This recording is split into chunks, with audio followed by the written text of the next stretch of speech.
Okay. Ugh. All right. Busy month.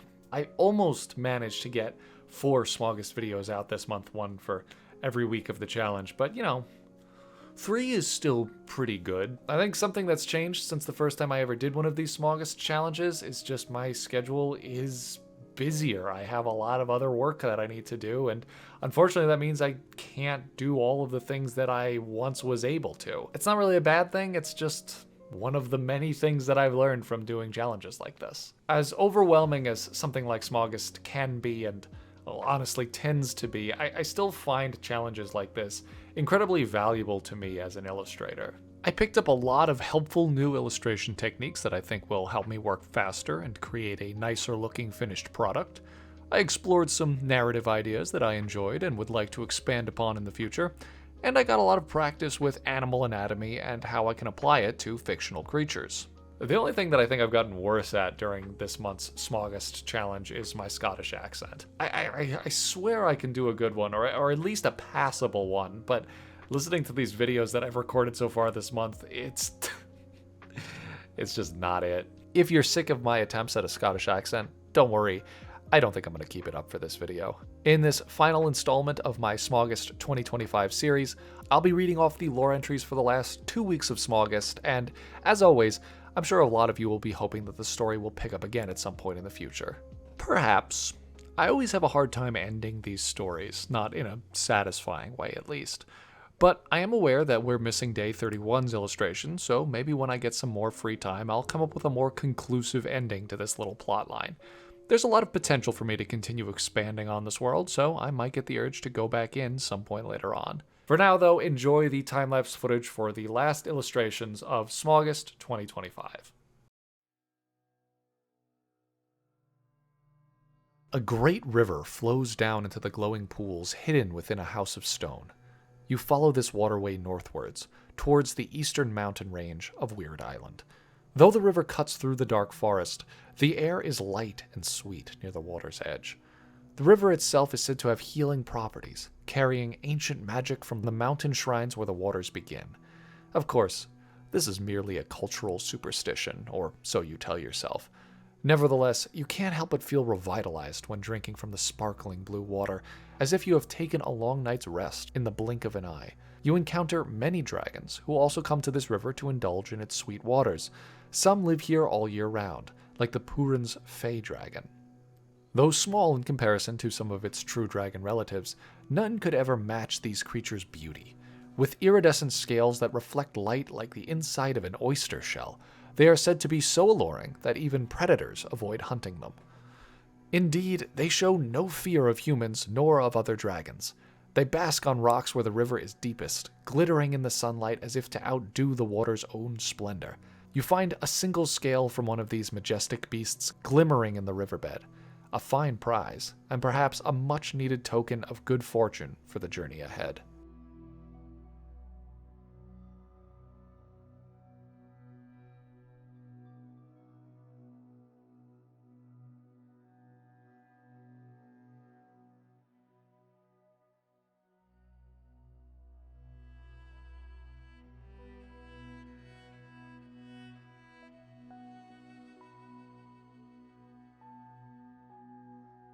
The waters crashing down from Weird Island's eastern mountains fill the air with moisture, creating mesmerizing prismatic light shows as the sunlight shines through. Your next destination is up, following the path of the water to its source at the mountain's peak. You stop before the largest waterfall and let the mist rinse the sweat and mud from your face before you carry on your journey. It's breathtaking, sitting on the moss-covered stones below the great falls and basking in the presence of their natural beauty. The sunlight catches on something leaping from the basin below, glinting like a golden coin tossed in a fountain. Another, then another, flashes of metallic light shooting from the water, some much higher than others. You recognize these as starseeker salamanders, aquatic dracomorphs found only here at the Great Eastern Mountain Falls. These are incredibly unique dragons, not only because of their striking beauty, or even because of their habit of launching themselves up 200 feet into the air, but because of their one-of-a-kind life cycle. Starseeker salamanders are larvae, hatchling dragons that change dramatically in shape and size before they become adults. This life cycle is dependent on a certain type of food that can only be accessed by the salamanders once they reach the rivers at the top of the falls. They expend so much energy attempting to jump the entire height in a single leap that many die without ever achieving their goal. The basin below the falls is littered with the discarded golden scales of thousands of deceased salamanders. It sparkles with a haunting beauty.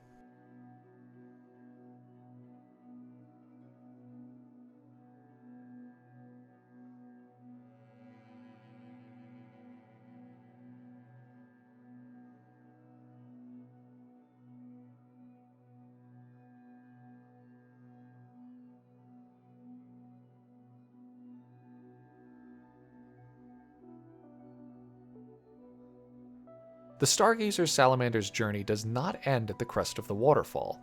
As you finally reach the top of the cliff, you see a school of triumphant salamanders wriggling against the current as they continue their quest upstream. You find a comfortable place to catch your breath and snap photos and take notes on these fascinating creatures. You noticed one salamander who, like you, seems in dire need of a rest. It pulls itself out of the rushing water and onto a sun-baked stone. You marvel at its beauty in the light. Its triumph over the waterfall invigorates you. If this tiny dragon can leap 200 feet into the air and keep swimming upstream, you can do anything. Then, a shriek and a splash, and the salamander is plucked from its rock. A quick bite behind the neck, and its journey is over, ended by a hungry pheasant. Like so many creatures that live around the cliffs of the Great Falls, the pheasant comes to enjoy the bounty of the migrating starseeker salamanders. Their strong jaws and curved teeth are perfect for clutching slippery prey, and they can move quickly to make sure that they snatch their quarry before they have a chance to retreat back into the water. It feels devastating to see the heartless cruelty of nature on full display at the top of the falls. It isn't until the two pheasant chicks appear, eager for what may be their first meal in days, that you began to understand the balance that is maintained by all of these strange and fascinating creatures.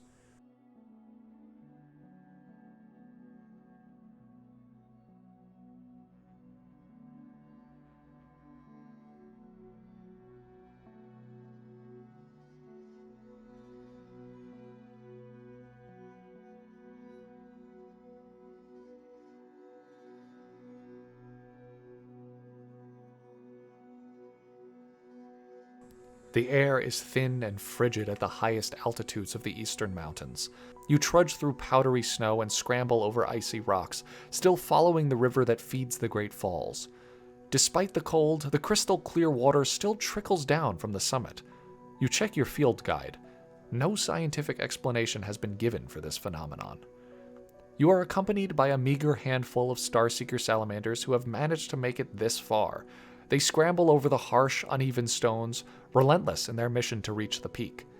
Sure enough, the summit of the tallest mountain is no more than a day's journey away, though you wonder if you will survive another night in this cold. Suddenly, you feel an uncanny warmth emanating from higher up. Heavy clouds of heated vapor begin to enshroud you, and your shivers subside. The superheated pools of the mountain's peak are a hiker's salvation, like an oasis of warmth in a desert of inhospitable cold. The promise of feeling returning to your fingers is enough for you to disregard all common sense.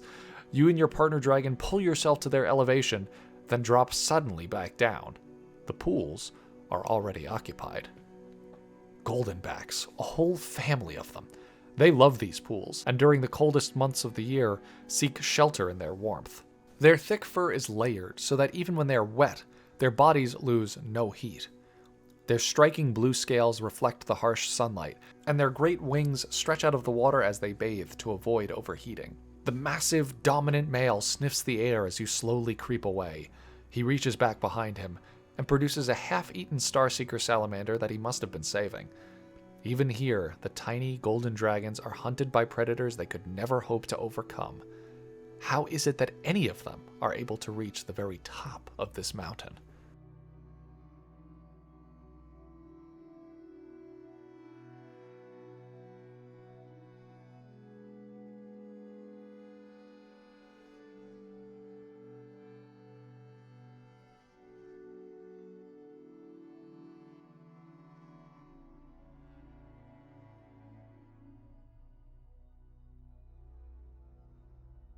Finally, after weeks of climbing, you reach the very summit of the mountain.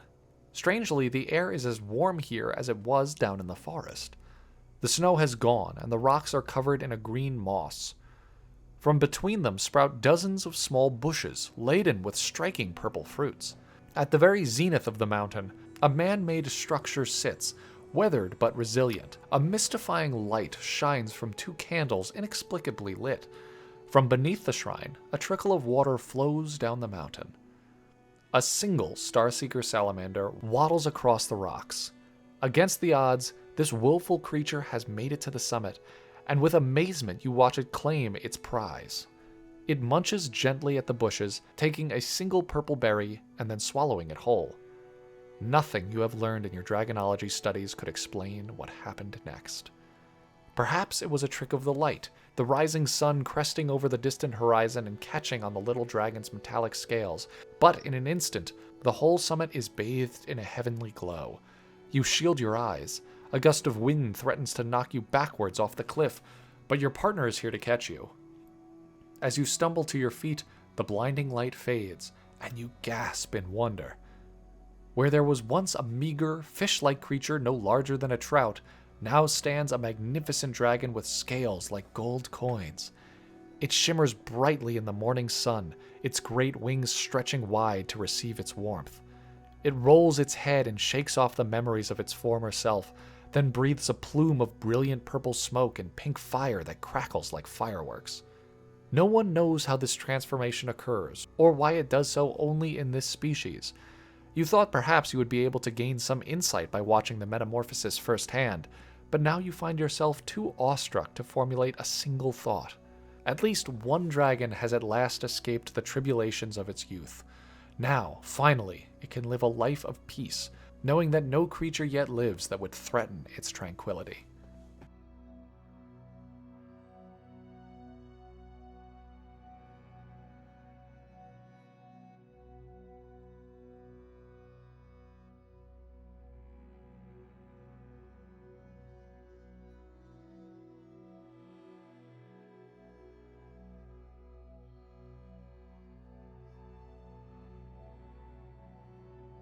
Alas, you are not here to marvel only at the adult stargazer salamander. There is a grim reality that must be faced.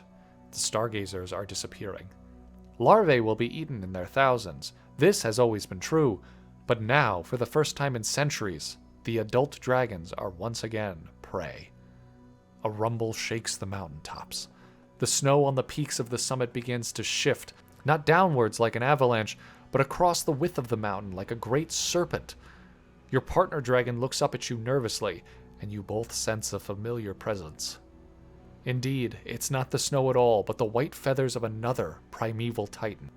Coiled around the mountain as if it itself was the monster's prey, the great Lindworm raises its head to meet your gaze before turning its attention to the stargazer.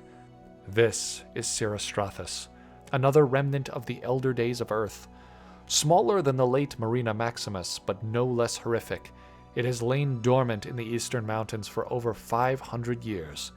The ancient custodians of these mountains subdued it for as long as they could, but now it returns for an appetite for the rarest and most decadent of all meals, adult stargazer salamanders. You watch helplessly as the shimmering dragon takes off from its shrine-top perch. The Lindworm lunges forward with such force that it sends you and your partner dragon tumbling down the mountainside. Stones, snow, and what must be the ruined remains of the broken shrine follow, and you struggle to avoid being buried alive. The last thing you recall is a sharp pain in the back of your head, and the echoing roar of the Titan.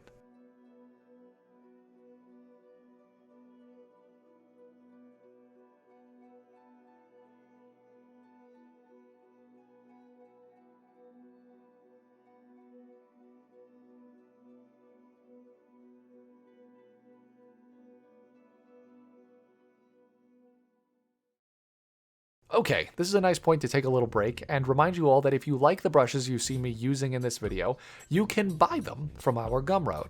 I'm using the blunt pencil and textured buildable brush from the Shimmer Pack. All of our brushes are made by Claire, and any purchase would help support the channel and 2 independent artists. That's all for this little plug. Now back to the video.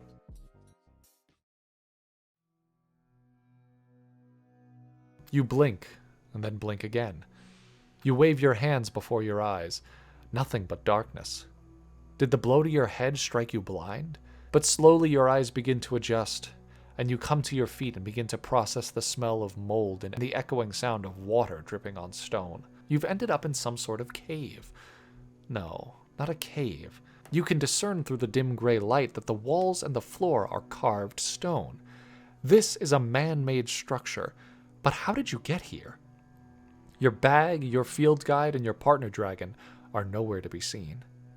The dim light is coming from somewhere, and you follow the damp tunnels towards the source. In a large chamber at the end of the tunnel, sunlight pours through an opening in the ceiling, some 20 feet above you. How far below the ground is this dungeon? Behind you, the sound of thin claws scraping against stone. You whip around, suddenly aware of how defenseless you are. A pale, slimy creature scurries back into the shadows, and you only barely recognize it as a whiptail wyvern. Definitely large enough to cause significant harm to a human, but not known to hunt prey that size. Nonetheless, you feel reluctant to turn your back on the dragon again. You move slowly out of the room, keeping a close eye on where the wyvern crouches motionless in the shadows. Another tunnel provides you a much-needed escape, and you hurry down the passage and deeper into the dungeon.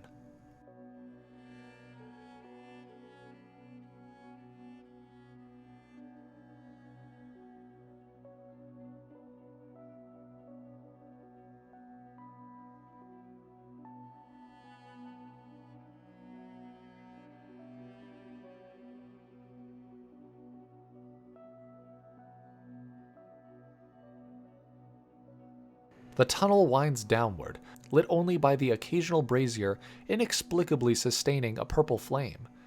Is there someone down here maintaining these torches, or have the fires burned since ancient times when these tunnels were first made?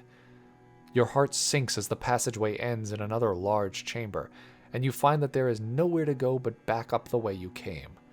Just before turning around, you notice an intriguing glow from the far end of the chamber. Several candles, lit with the same purple fire, cast light onto a polished stone that rests within the jaws of a carved dragon's head. Perhaps you imagine it, but it seems it glows more strongly as you slowly approach it.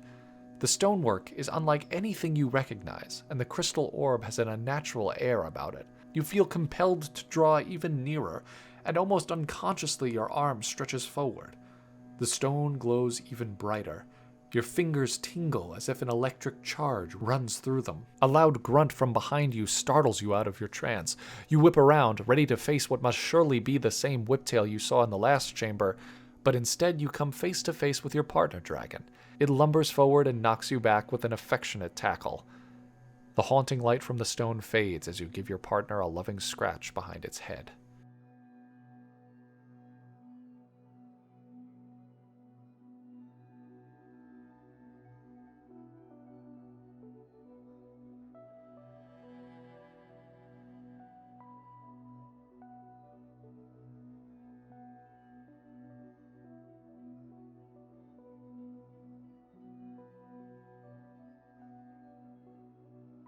After what feels like days, you and your partner manage to find a way out of the dungeons. The sky outside is gray, and the wind whips through the ruins of stone surrounding the subterranean entrance into the dungeons. Before you, a statue looms ominously over the crumbling walls. It faces away from you, standing sentinel to meet any who would attempt to enter. It appears to be made out of copper, but it remains untarnished. While the structures around it are reclaimed by the earth and soil, it stands proud and shimmering in the cold gray light. You move around it slowly, gazing up at the remarkable craftsmanship. Your partner dragon flinches and hisses, recoiling as if the statue was alive. Though it is made in the likeness of a dragon, it is unlike any dragon that lives on Weird Island or has ever lived here. You carry on, unaware as the eyes of the statue follow you intently. It shifts slightly to disturb a bird that was getting a little too comfortable on its head.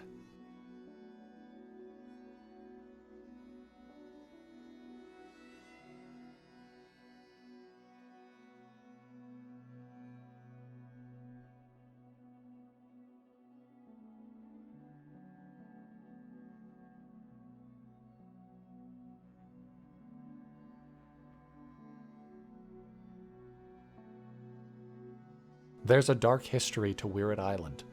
For all our knowledge and advanced technology, Drake Seekers tend to forget our roots. We were not always scientists, researchers, concerned with the preservation of dragons and the greater ecosystems that they balance. The ancient crypts where the bodies of slain dragons were buried in mass are a grim reminder of the Drake Seekers' original purpose. It's as if you can hear them, roaring in eternal anguish. Ancient Drake Seekers used all manner of weaponry to dispose of dragon prey: lances, swords, bows, and arrows, and even powerful dark magic. The latter was quickly abolished by the Drake Seekers, as more dangerous curses had unintended side effects that some say still linger to this day. A chill runs down your spine as you continue onwards. If only you could find your way out of these ruins. The world you remember feels more distant with every passing moment.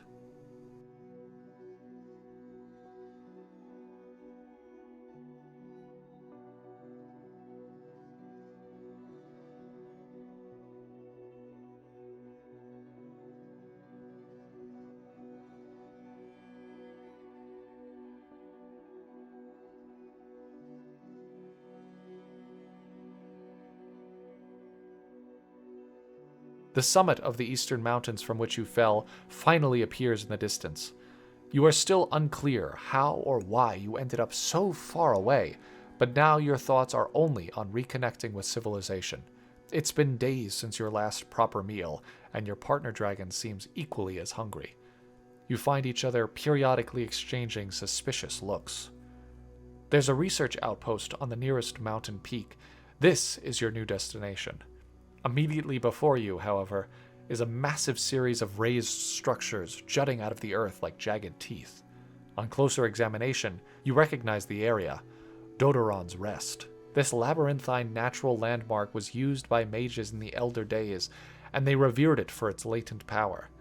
Indeed, Dodoron's Rest is a grave, the moldering remains of a fallen Lindworm. Reluctantly, you carve into the titanic bones. You know that within edible and highly nutritious marrow still resides. It reeks, but you eat it nonetheless. The smell attracts a group of uncanny serpentine dragons. You don't recognize them, but you know enough not to overstay your welcome. You choke down some more marrow and continue on towards the mountains.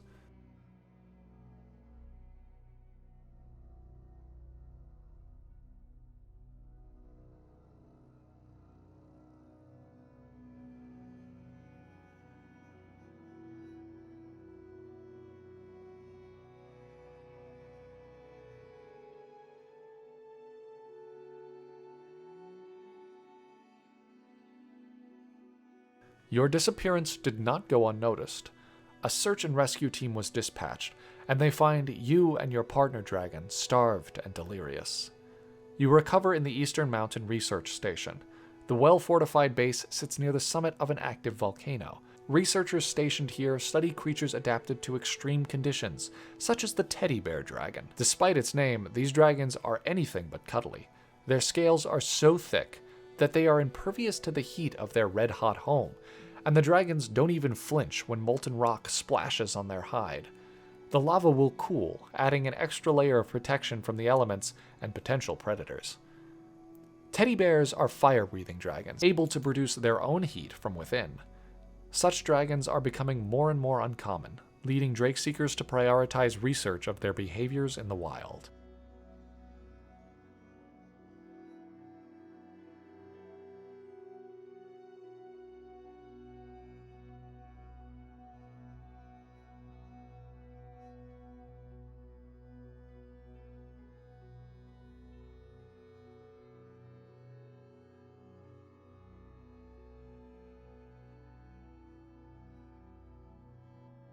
You've spent several days recovering at the research outpost in the mountains. Lying awake in bed one night, you stare through one of the open windows and you reflect on your journey so far.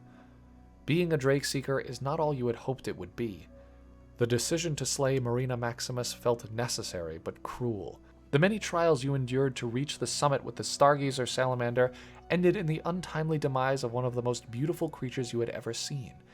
And after days lost in some desolate ruin, you question if the Drake Seekers have ever been on the right path.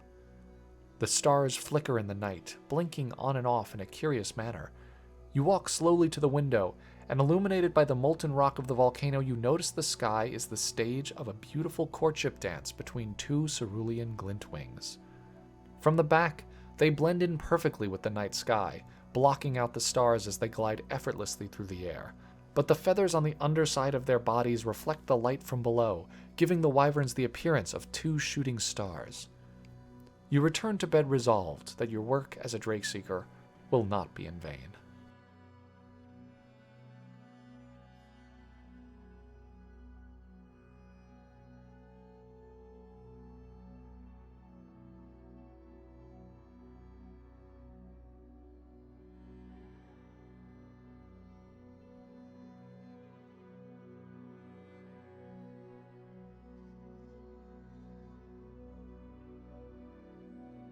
You return to the summit of the Starseeker salamanders with a few other dragonologists.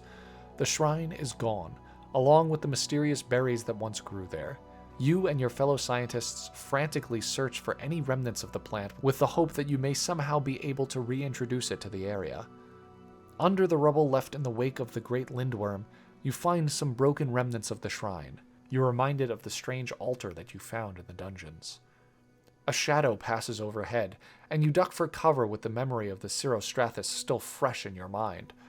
Above you, several different species of birds, gulls, eagles, songbirds, and crows, fly as one flock. You and the other scientists watch in amazement. At the center of the birds, a massive four-winged dragon momentarily blocks out the sun. It's a reignous wyvern, a rare dragon species with hind limbs used for flying as well as walking. These dragons are so rare, some dragonologists believed them to have been extinct. Even when they were still spotted regularly, never had a phenomenon like this been recorded. You look back and forth between the other scientists. None among you can provide any explanation. The birds and the dragons continue flying west towards the highest summit on Weird Island. What could be calling them there?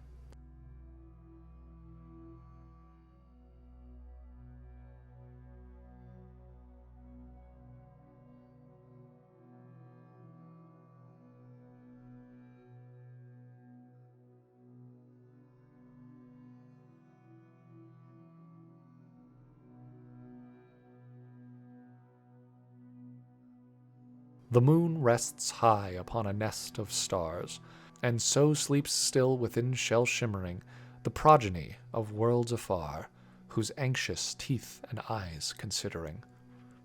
They sweep and search the seas below, but restless grows the cosmic row, a banquet promised, now laid low by hands of mortals meddling. A silent shriek for no one's ears now marks the time in earthly years, for nigh is she that Lindworm fears, the distant hunger beckoning. An excerpt from a centuries-old Drakeseeker's tome.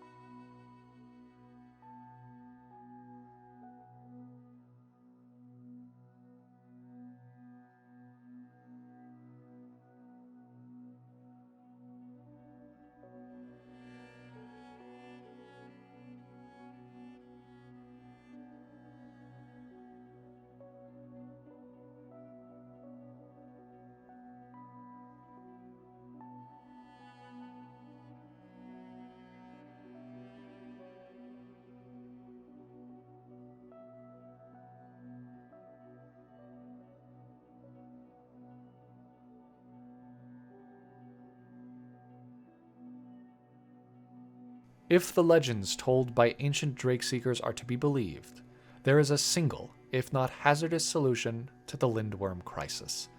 It's hard to discern rumor from myth, from legend from fact, and perhaps the definition of all of these words should be called into question. Curiosity, after all, is the mother of discovery. You and your partner dragon, after months of arduous travel around Weird Island, have been selected to join a group of highly experienced dragonologists, physicists, and Drakeseekers to explore the possibility of a giant alien dragon living somewhere on or within the moon. It seems impossible. Yet the very notion of creatures as powerful, mysterious, and beautiful as dragons may seem just as so to most. After all you've experienced, you're more than ready to believe anything is possible. Of course, if the stories are true, we must ask another, perhaps more important question. If the dragon in the moon is to be set loose on Earth, what will it use to sate its appetite once all the Lindworms are devoured? Surely, a problem to be solved by the next generation of Drake Seekers.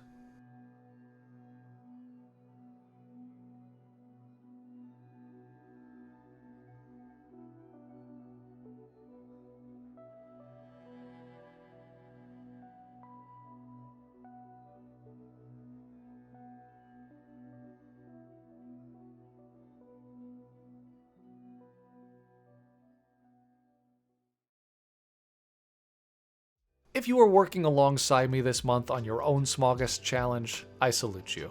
This is hard work, and no doubt, you guys did some amazing work this month, and I hope you're all as proud of yourselves as I am. Until next year, happy Smaugust.